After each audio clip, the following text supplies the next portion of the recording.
Jessica Reynolds sat in her corner office on the 20th floor, looking out at the Chicago skyline. At 34 years old, she had everything she'd ever wanted. Well, almost everything. Her title was impressive, Director of Operations at Hartwell Financial. Her salary was good, but in her mind it wasn't enough. Not for someone with her skills, her intelligence, her ability to see opportunities that others missed. She glanced at the framed photo on her desk. It showed her standing next to her silver Mercedes, sunglasses on, smile bright. That photo had gotten 2,000 likes on social media. People commented things like living your best life and goals. If only they knew the truth. The truth was messier than her perfectly curated online presence suggested. The Mercedes payment stretched her budget thin. The downtown apartment with floor-to-ceiling windows cost almost half her monthly income. The designer clothes, the weekend trips to Miami and Los Angeles, the expensive dinners at restaurants where a single appetizer cost $40, it all added up. She was drowning in credit card debt, barely staying afloat. That's when the idea first came to her. It was so simple, really. So elegant. She managed dozens of client accounts, each one containing thousands or even millions of dollars. The company processed hundreds of transactions every week. Who would notice if a few $100s went missing here and there? The clients certainly wouldn't. Most of them barely looked at their statements. And even if they did, would they really question a charge labeled administrative processing fee or consulting services? The first time she did it, her hands shook as she created the fake invoice. $500 to a made-up vendor for market research consultation. She held her breath for weeks, waiting for someone to notice, to question it, to call her into a meeting. But nothing happened. The payment processed smoothly. The books balanced. Life went on, so she did it again, then again, and again. Over the next 18 months, Jessica perfected her system. She created a fake company called Summit Consulting Services. She opened a business bank account using her mother's maiden name, Peterson, so it couldn't be traced back to her directly. She made sure the amounts were always reasonable, never greedy, a few hundred here, maybe 1,000 there. She spread them across different accounts so no single client would see too many charges. She told herself it wasn't really stealing. The company was profitable. The clients were wealthy, and she deserved this money for all the extra hours she worked, all the deals she closed, all the value she brought to the firm. This was just evening the scales, making things fair. With the extra money, Jessica's life became easier. The credit cards got paid down. She stopped panicking every time rent was due. She could actually afford the lifestyle she'd been pretending to have. Her social media followers had no idea that their favorite posts, the beach vacation, the rooftop bar photos, the concert tickets, were funded by money that wasn't really hers. At work, everyone loved Jessica. She was sharp, efficient, and always seemed to have answers. Her department ran smoothly. Her reports were always perfect. When the CEO walked by, he'd nod approvingly at her. "Keep up the good work, Reynolds," he'd say. She'd smile and thank him, feeling a small thrill of satisfaction. If only he knew how clever she really was. Then one Tuesday morning in late September, everything started to change.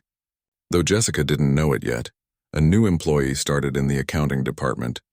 Her name was Linda Chen, and she was 23 years old, fresh out of college with a degree in accounting and finance.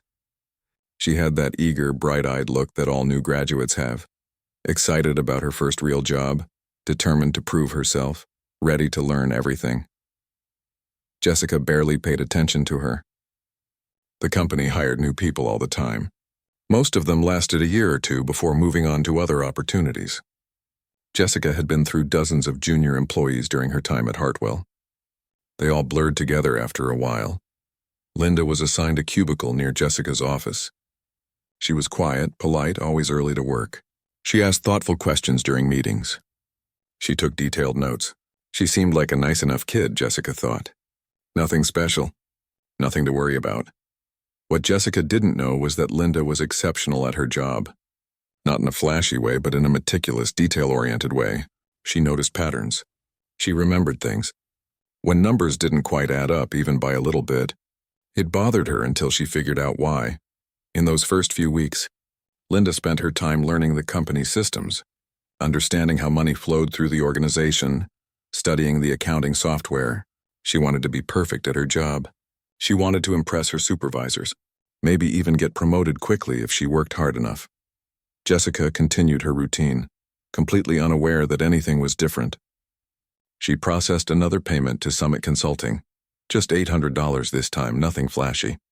She approved expense reports, attended meetings, responded to emails. She had lunch with colleagues who complimented her outfit and asked where she got those amazing shoes. She posted a photo from a wine tasting event that weekend and watched the likes roll in.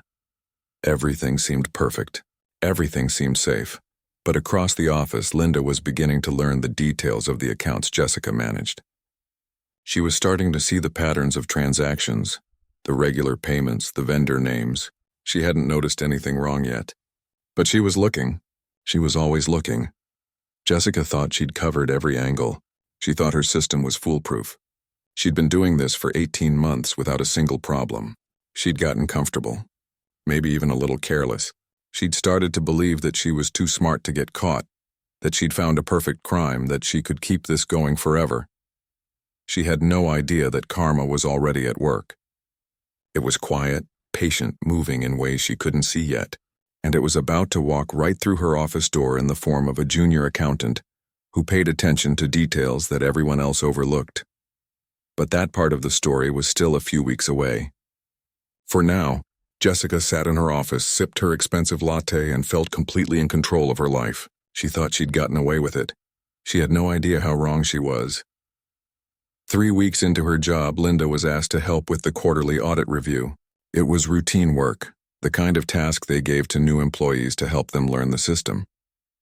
She needed to compile expense reports from different departments and make sure everything was organized for the external auditors who would arrive next month. Linda approached the task the way she approached, everything methodically and carefully. She created spreadsheets. She color-coded different types of expenses. She cross-referenced every payment with its corresponding documentation. Her supervisor told her she was probably being too thorough, that she didn't need to go into such detail. But Linda couldn't help herself. This was just how her brain worked. On a Thursday afternoon, something caught her eye. It was small, easily overlooked. A payment to a company called Summit Consulting Services for $1,200. The description said, specialized market research. Linda looked for the project file that would explain what this research was for. She couldn't find it. That was odd, but not necessarily a problem. Maybe the file was stored somewhere else. Maybe it was labeled differently. She kept going through the reports. Then she found another payment to Summit Consulting. Then another. And another. All from accounts that Jessica Reynolds managed. All for similar amounts. All with vague descriptions like consulting services, or market analysis, or strategic research. Linda sat back in her chair, staring at her computer screen. This might be nothing. Big companies hired consultants all the time, but usually there was more documentation. Usually there were contracts, project proposals, deliverables. She'd been trained to look for supporting documents for every major expense, and she wasn't finding any. She decided to ask Jessica about it. After all, Jessica was the director. She'd have the answers. There was probably a perfectly good explanation. Linda knocked on Jessica's office door that afternoon. Jessica looked up from her computer, smiling that professional smile she gave everyone. "Hi, Linda, what can I do for you?" Linda felt nervous. She didn't want to seem like she was questioning her superior's work. "I'm sorry to bother you. I'm working on the quarterly review, and I had a quick question about some payments to Summit Consulting Services. I can't seem to find the project files for them." For just a fraction of a second, something flickered across Jessica's face. It was gone so quickly that Linda almost thought she'd imagined it. Then Jessica's smile was back, warm and reassuring. "Oh, that? Yes, Summit does specialized market research for us. Very niche stuff. The approval for that comes directly from the executive level, so the files are kept separately. Don't worry about it, it's all above board and approved." Linda nodded. "Okay, great. Thank you. I just wanted to make sure I wasn't missing anything." "You're doing fine," Jessica said. "Actually, you're being very thorough." "That's good, but don't stress too much about every little detail. Sometimes you have to trust the system." Linda left the office and went back to her desk. She should have felt reassured. Jessica had given her a clear answer. The payments were approved at the executive level. Case closed. But something bothered her. She couldn't put her finger on it exactly. Maybe it was the way Jessica's smile had seemed just a little too quick, a little too smooth. Or maybe it was the fact that if these payments were approved at the executive level, why weren't they flagged or noted differently in the system? Why did they look like regular vendor payments? Linda tried to push the thought out of her mind. She was being paranoid. She was new here. She didn't understand all the company's processes yet. Jessica had been working here for years. She was a director. She obviously knew what she was doing, but that weekend Linda couldn't stop thinking about it. She was at home, trying to watch a movie with her roommate, but her mind kept wandering back to those payments. On Sunday evening, she did something she probably shouldn't have done. She pulled out her laptop and Googled Summit Consulting Services. The search results were strange. There was no website, no LinkedIn company page, no reviews, no news articles.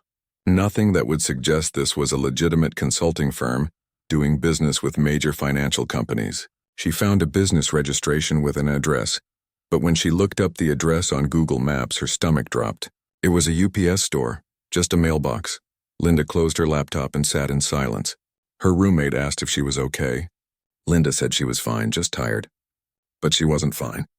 Her mind was racing. Maybe Summit Consulting was just a very small operation. Maybe they didn't need a website. Maybe the UPS store was temporary while they looked for office space.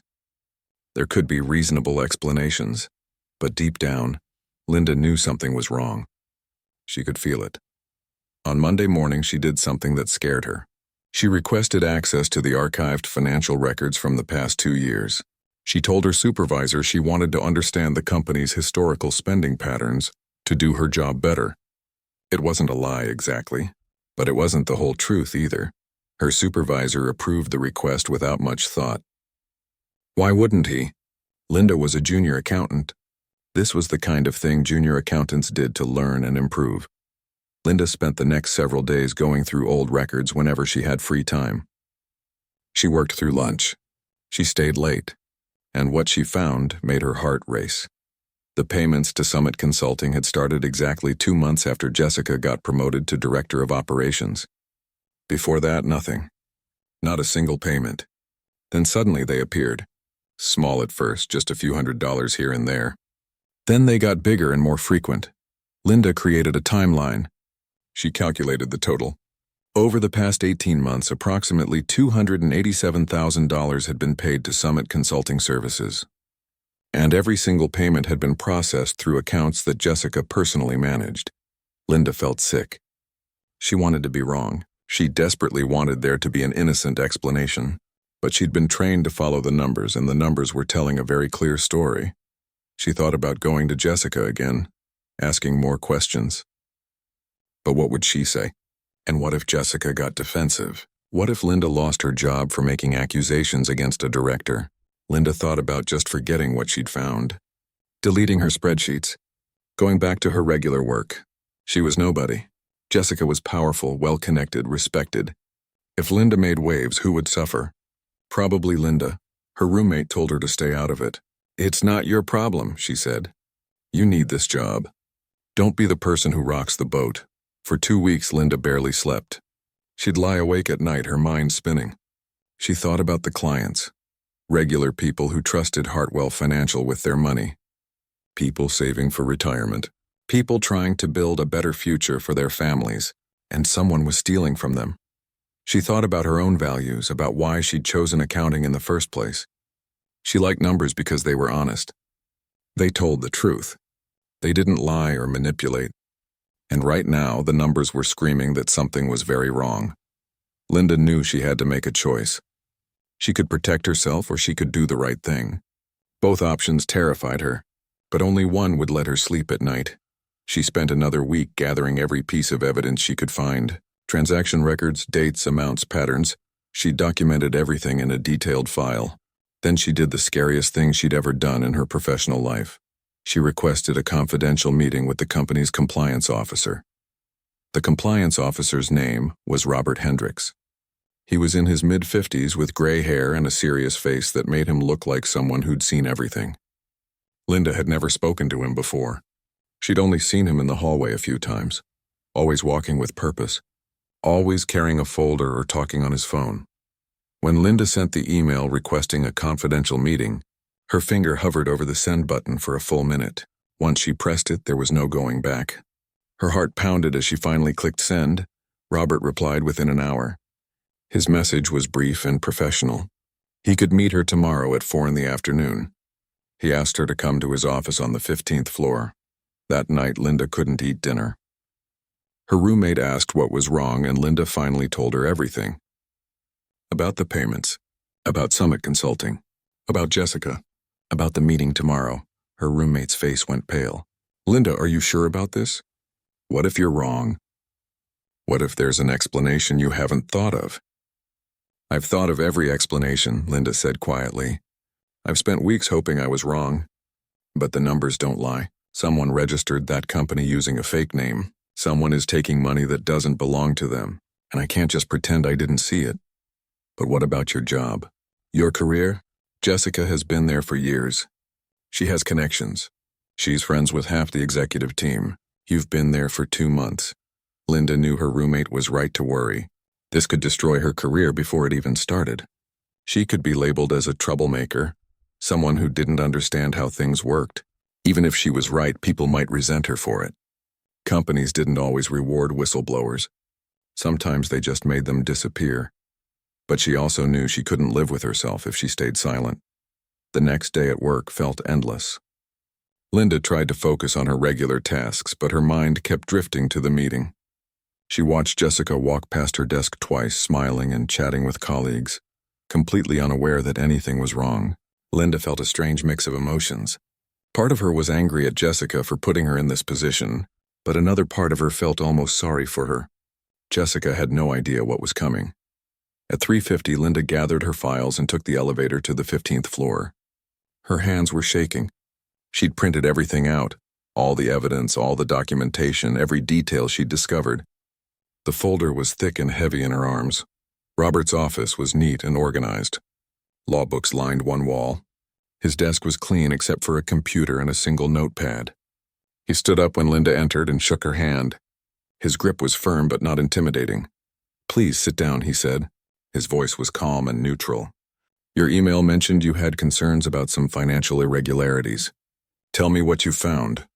Linda took a deep breath and began. She showed him the payments to Summit Consulting. She explained how she'd first noticed them during the audit review.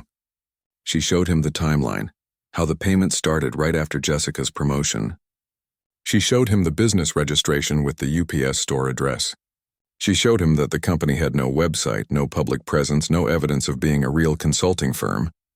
Then she showed him the most damning piece of evidence.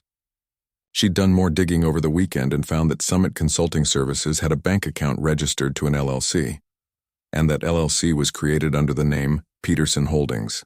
Jessica's mother's maiden name was Peterson. Linda had found that detail in an old company newsletter that mentioned Jessica's family background. Robert listened without interrupting. He took notes. His expression didn't change, but Linda could see his jaw tighten as she presented each piece of evidence. When she finished, there was a long silence.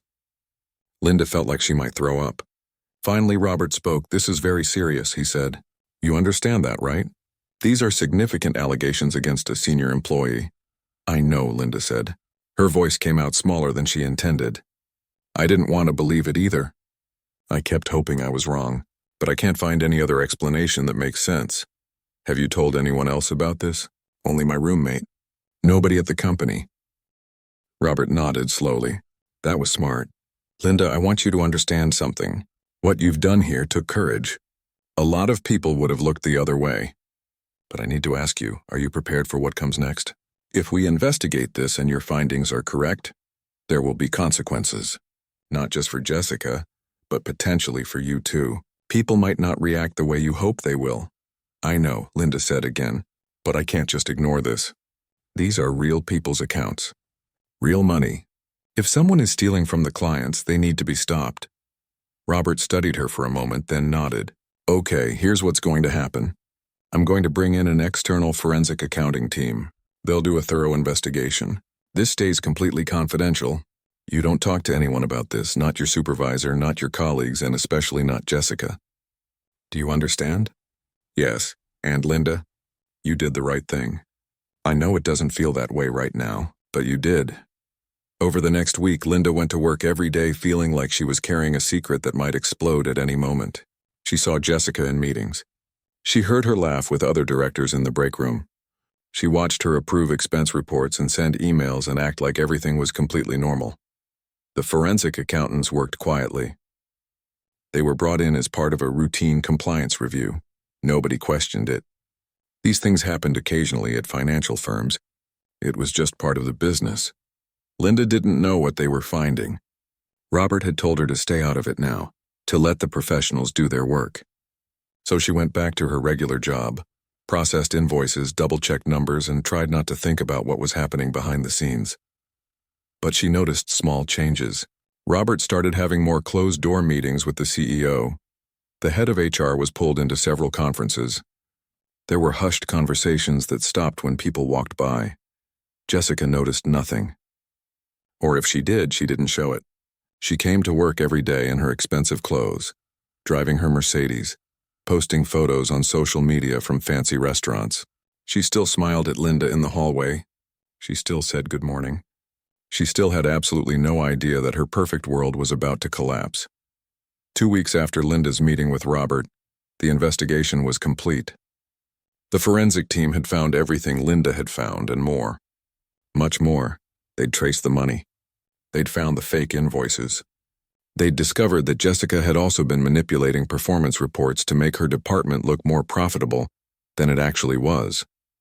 That manipulation had earned her 2 large bonuses she'd received by lying about the numbers. The total amount stolen was $287,000. But the total damage to the company, including the false bonuses and potential regulatory violations, was much higher. Robert scheduled a meeting for Thursday morning. Jessica thought it was about the annual budget. She'd been asked to bring her laptop and files. She walked into the conference room expecting a routine discussion about department expenses. Instead, she found Robert, the CEO, the head of HR, and the company's chief legal counsel waiting for her. On the table in front of them were printed spreadsheets, bank statements, and copies of every fake invoice she'd ever created. Jessica's face went white. Then red, then white again. "Please sit down," the CEO said. His voice was ice cold. Jessica sat. Her hands were shaking now. She looked at the papers on the table and knew instantly that it was over. Everything was over. The next hour was brutal. They walked her through every transaction, every lie, every fake invoice. They showed her the bank account with her mother's maiden name. They showed her the timeline. They showed her everything. Jessica tried to deny it at first. She said there must be some mistake, some computer error. But the evidence was overwhelming. Then she tried to minimize it, saying the amounts were small, that the company could afford it. Then she got angry and said she was going to pay it all back, that this was a misunderstanding. None of it mattered. The decision had already been made. By noon, Jessica Reynolds was escorted out of the building by security. Her office was locked. Her computer access was revoked. Her keycard stopped working. Her personal items would be boxed up and mailed to her. By the end of the week, criminal charges were filed, and Linda sat at her desk watching it all unfold, feeling like she'd just witnessed a car crash in slow motion. She'd done the right thing. She knew she had. But it didn't feel good. It just felt heavy and sad and strange. Karma had arrived, and it had brought consequences that would change everything. The news spread through the office like wildfire. By Friday afternoon, everyone knew that Jessica Reynolds had been fired. The official company statement said she'd been terminated for violation of company policies, but the rumors filled in the blanks quickly. People whispered in the break room. They texted each other. They speculated about what had happened. Some people were shocked. Jessica had seemed so professional, so put together. Others claimed they'd always suspected something was off about her. That's how it always goes when someone falls from grace. Suddenly, everyone had seen the signs all along. Linda kept her head down and said nothing. Robert had asked her to remain silent about her role in the investigation, and she was happy to do so. She didn't want attention. She didn't want people treating her differently. She just wanted to do her job and move forward. But one person figured it out. Her supervisor, an older woman named Patricia who'd been with the company for 15 years, called Linda into her office the following Monday. "Close the door," Patricia said. Her tone wasn't angry, just serious. Linda's heart started racing again. Was she in trouble? Had she done something wrong by reporting Jessica? Patricia looked at her for a long moment, then smiled slightly. You don't have to say anything, but I want you to know that I know what you did. And I'm proud of you. That took guts. Linda felt tears spring to her eyes unexpectedly. She hadn't realized how much she needed to hear those words. She nodded, not trusting herself to speak. It's not easy being the person who speaks up, Patricia continued, especially when you're new. Especially when it's about someone powerful. But you did the right thing, and I wanted you to know that it matters. Linda managed to whisper, Thank you. Meanwhile, Jessica's life was falling apart faster than she could have imagined. The criminal charges were real and serious. Wire fraud, embezzlement, each carried potential prison time. Her lawyer told her the evidence was overwhelming. There was no point in fighting it. Her best option was to cooperate and hope for a lighter sentence. Her bank accounts were frozen while the investigation continued. That Mercedes she'd been so proud of? The bank repossessed it within 2 weeks. The luxury apartment downtown became impossible to afford. She had to break her lease, pay penalties she didn't have money for, and move in with her sister's family in the suburbs. Her sister Karen had mixed feelings about the situation. On one hand, Jessica was family. On the other hand, Karen had 2 kids, a modest house, and a budget that was already tight. Now she had her disgraced sister sleeping on the couch, unable to contribute to household expenses, facing prison time. How could you do this? Karen asked one night after the kids were in bed. You had a good job, a good life. Why would you throw it all away? Jessica didn't have a good answer. In the moment, it had all seemed so reasonable. The company had so much money. The clients wouldn't miss it. She deserved it after all her hard work. But now, sitting on her sister's couch, those justifications sounded hollow and pathetic. The worst part wasn't even the legal trouble.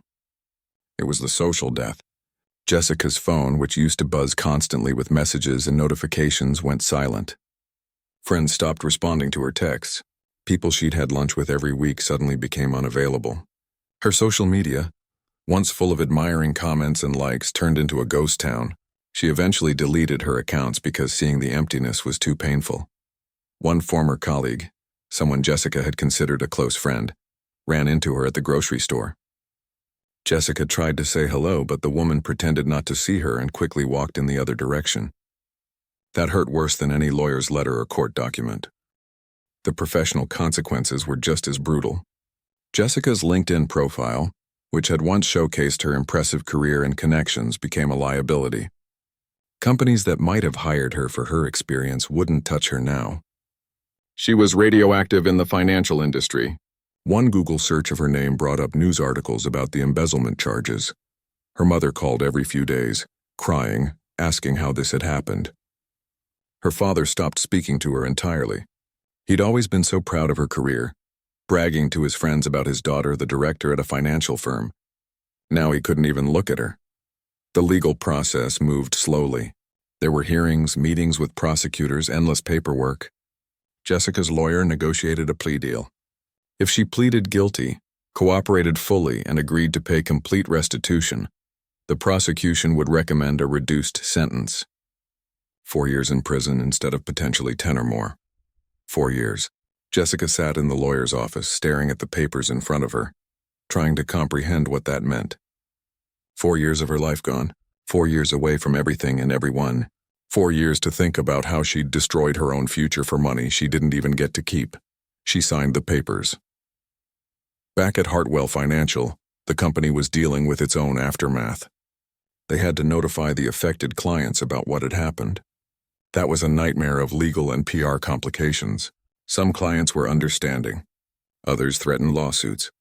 The company ended up reimbursing every penny that had been stolen, plus additional compensation for the breach of trust. Robert Hendricks called Linda into his office again 6 weeks after Jessica's termination. This time the CEO was there too. Linda, the CEO said, we wanted to formally thank you for your integrity and vigilance. What you did potentially saved this company from much greater losses and serious regulatory problems. We're promoting you to senior accountant effective immediately, with a significant salary increase. Linda was stunned. She'd expected maybe a thank you, but not this. I don't know what to say. Say you'll keep being the kind of employee who does the right thing even when it's hard, Robert said. The promotion came with a new office, small, but it had a door and a window. It came with more responsibility and better projects, but more than that, it came with respect. People in the office knew she'd done something important, even if they didn't know all the details. They treated her differently now. Not as the new kid, but as someone serious, someone trustworthy. But Linda didn't feel like celebrating. Some nights she lay awake thinking about Jessica, about how someone could throw away their entire life like that, about how quickly everything could fall apart, about how many small bad decisions could add up to one catastrophic mistake. She thought about the moment Jessica must have created that first fake invoice, the moment she decided that taking a few $100s was okay. That first step down a path that seemed harmless but led somewhere terrible. Linda had learned something important through all of this. Integrity wasn't just about making one big choice. It was about making small choices correctly every single day. It was about paying attention when something felt wrong. It was about speaking up even when it was scary. Jessica's trial date was set for 3 months away. In the meantime, she spent her days applying for jobs she'd never get, avoiding her family's disappointed looks, and trying to figure out how her life had gone so wrong so fast. She'd thought she was clever. She'd thought she'd found a victimless crime. She'd thought she could get away with it because she was smarter than everyone else. But she'd forgotten something crucial.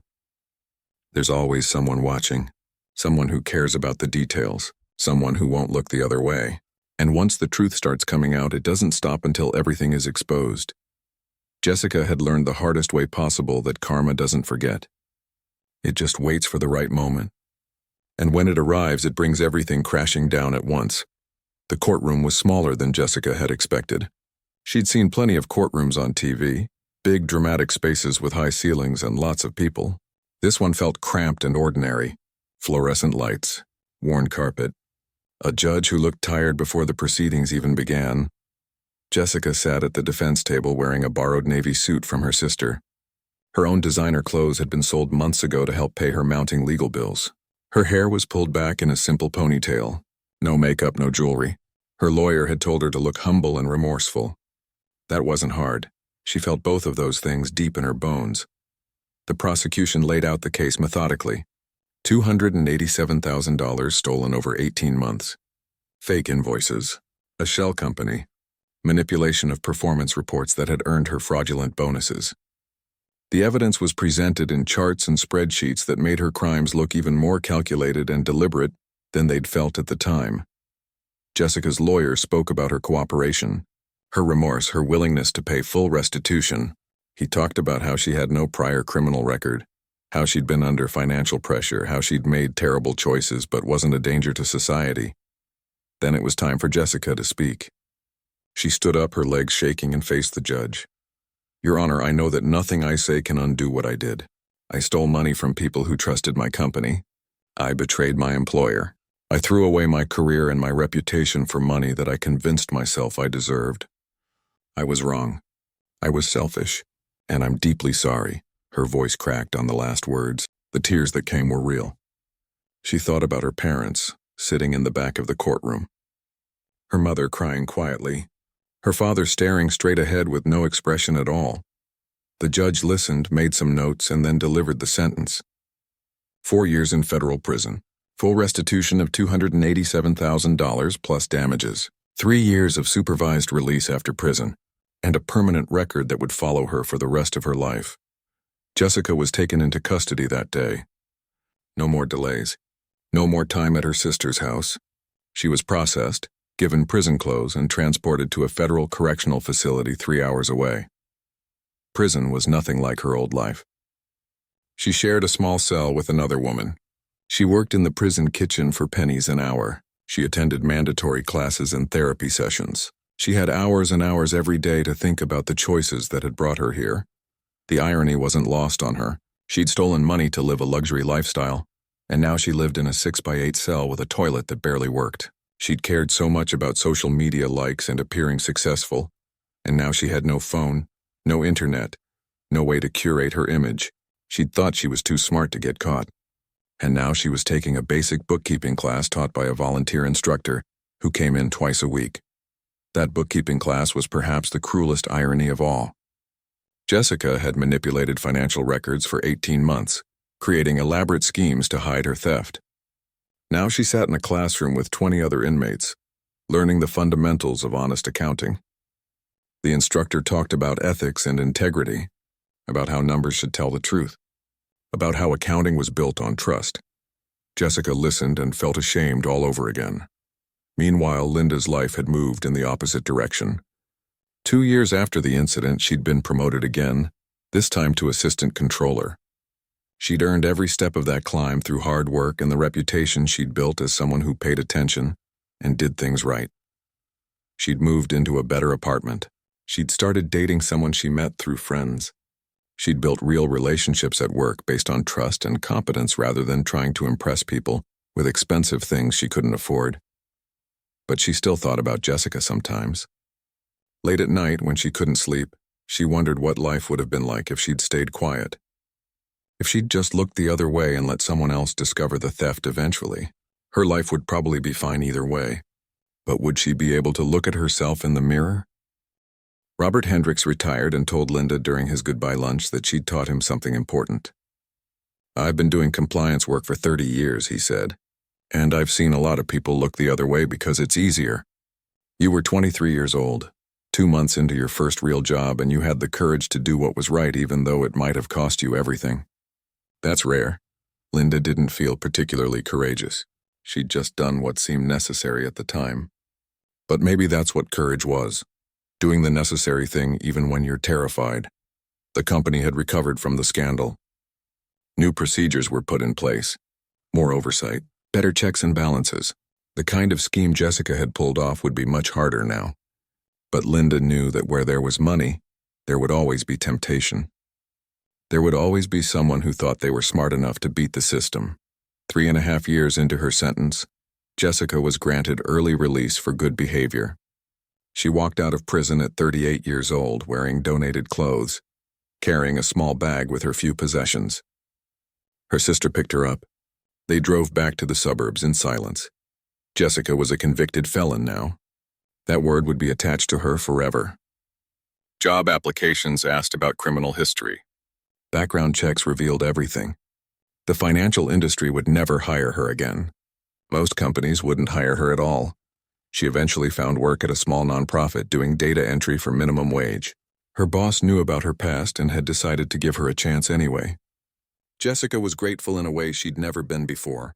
She understood now what rock bottom felt like. She understood that having any job, any income, any chance to rebuild was a gift she didn't deserve but desperately needed. She lived in a tiny studio apartment. She took the bus everywhere. She had no social media presence.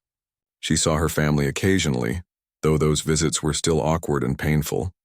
She attended mandatory meetings with her parole officer. She made monthly payments toward the restitution she owed, though at her current salary it would take decades to pay off. Sometimes former colleagues from Hartwell Financial would see her around the city. Most pretended not to recognize her. One or two would give her a small nod of acknowledgement. No one stopped to chat. She was a ghost of her former self, haunting the same streets where she used to park her Mercedes and strut into expensive restaurants. 5 years after everything had fallen apart, Jessica sat in her small apartment one evening after work. She'd just finished another bookkeeping class, this time an online course she was taking to try to improve her skills and maybe, someday, find better work. She looked around at her modest space. No designer furniture, no expensive art, just basic necessities and a lot of silence. But something had changed in her. She wasn't the same person who'd created that first fake invoice all those years ago.